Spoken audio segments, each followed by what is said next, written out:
I believe when the history books are written, it'll show that this president was the best friend the armed forces of the United States have ever had. Since the first day of our administration, we fought tirelessly to make the strongest fighting force in history stronger still. In the first few months in office, President Trump signed the largest increase in military spending in nearly 10 years, and just last month, he signed one of the largest investments in our national defense since the days of Ronald Reagan, including the largest pay raise for military members in 8 years.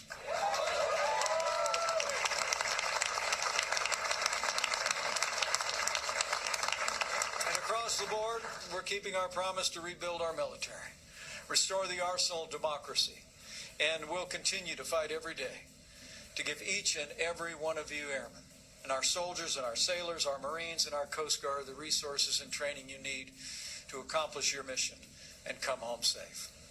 We're fighting for you every day because we know you're fighting in this frontier for the safety and security of the American people.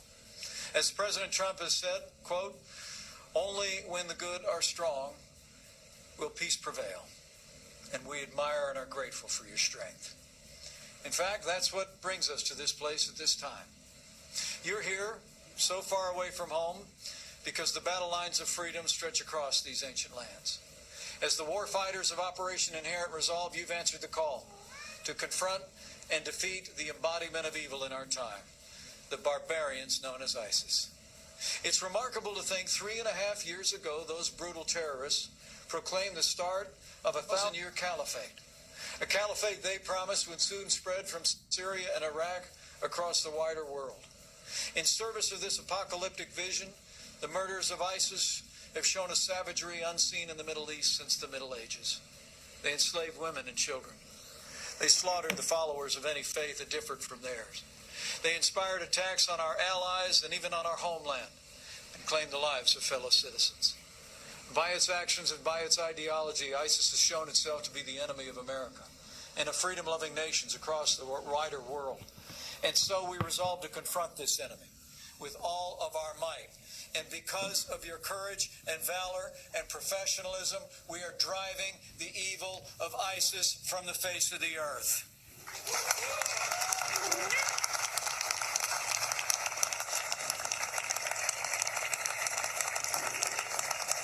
The men and women of the 332nd have been the instruments of American power in this fight, in this region.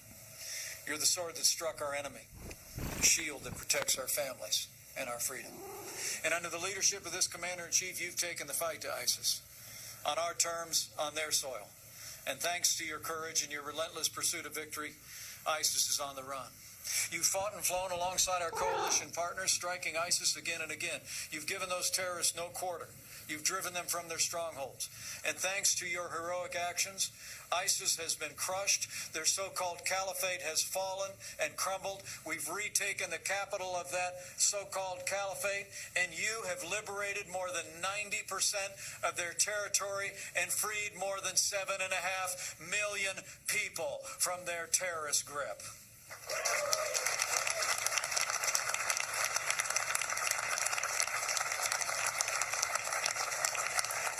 And I will promise all of you that have done the work and are in the fight at this very hour, we will not rest, we will not relent until we hunt down and destroy ISIS at its source, so it can no longer threaten our people, our allies, or our way of life.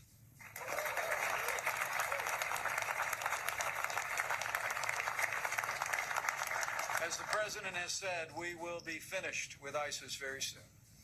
He's ordered the armed forces of the United States to remain engaged in the fight against our terrorist enemies in Syria, in Iraq, and across the wider region. I believe because of your valor, the day will come when ISIS, Al-Qaeda, and radical Islamic terrorism are no more than a distant memory. Their defeat will be a lasting monument to the unconquerable spirit of the armed forces of the United States. And we will not waver in our resolve to confront the leading state sponsor of terrorism, the dictatorship in Iran. You know, Iran hopes to become the dominant power in the Middle East by expanding its influence amidst the ruins of ISIS' former territory. The Ayatollahs in Tehran ultimately hope to threaten America's allies across the wider region. But President Trump has put Iran on notice. The United States of America will no longer tolerate Iran's attempts to spread its malign influence or strengthen terrorists across this region.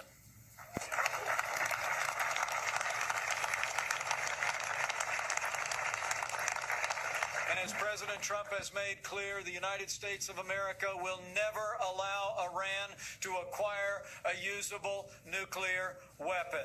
That is our promise to our allies and to the world.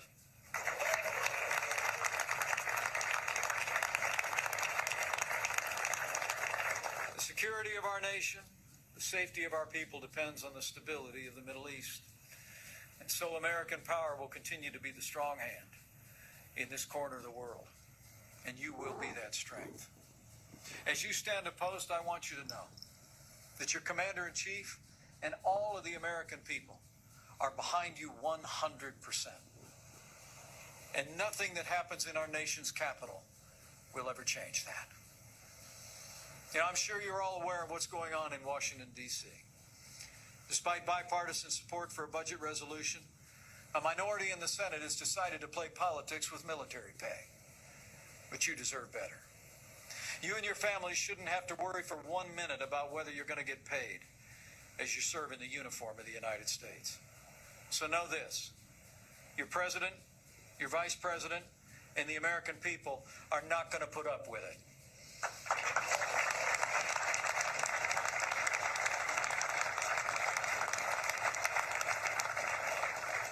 We're going to demand that they reopen the government. In fact, we're not going to reopen negotiations on illegal immigration until they reopen the government and give you, our soldiers, and your families the benefits and wages you've earned.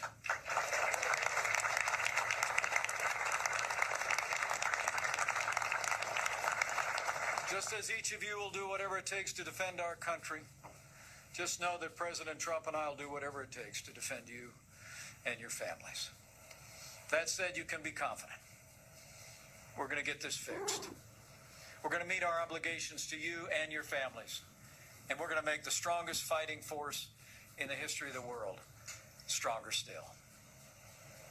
So I urge you, on behalf of your commander-in-chief, set aside any distractions. Mind your mission. Take care of one another. And never doubt that every day, every operation, every decision that you make matters to your country more than you'll ever know. You know, it's deeply humbling for me to stand before a group of men and women like you. My life never took me into the uniform of the United States. You know, I'm the proud son of a combat veteran from Korea and the proud father of a United States Marine, but the course of my life didn't lead me into military service. But I know that your service comes with sacrifice. I know the sacrifices that you and your families make and the burdens that you bear. But I want to assure you today that you and your families do not bear that burden alone. As you stand here in this distant land, I can promise you that your president and a grateful nation stand behind you. You are the strength and the pride of the American people. Whether you soar in the skies above or support those who do here on the ground, just know that every day, in homes large and small, around dinner tables and at gatherings, and in places of worship and in quiet moments, the American people are breathing a prayer for each and every one of you, giving thanks for your courage and asking God for your protection. And I truly believe, as long as we have men and women like you, with the courage to step forward and serve, as long as we have heroes willing to put your lives on the line, as long as we have patriots like all of you to defend our nation, I know our country will be safe, our freedom will be secure, and the future of the greatest nation on earth and the best days for the greatest nation on earth are yet to come. So may God watch over the men and women of the 332nd. May God protect you and bless you. And may God continue to bless the United States of America. Thank you.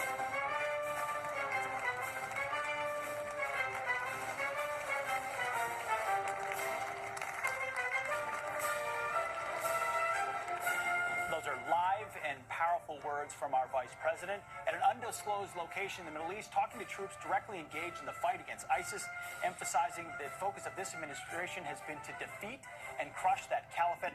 Obviously, he also, a quote that stuck out to me, only when the good are strong can freedom prevail. And they're staking their claim on that. Also, with the government shutdown saying, we're not going to negotiate immigration and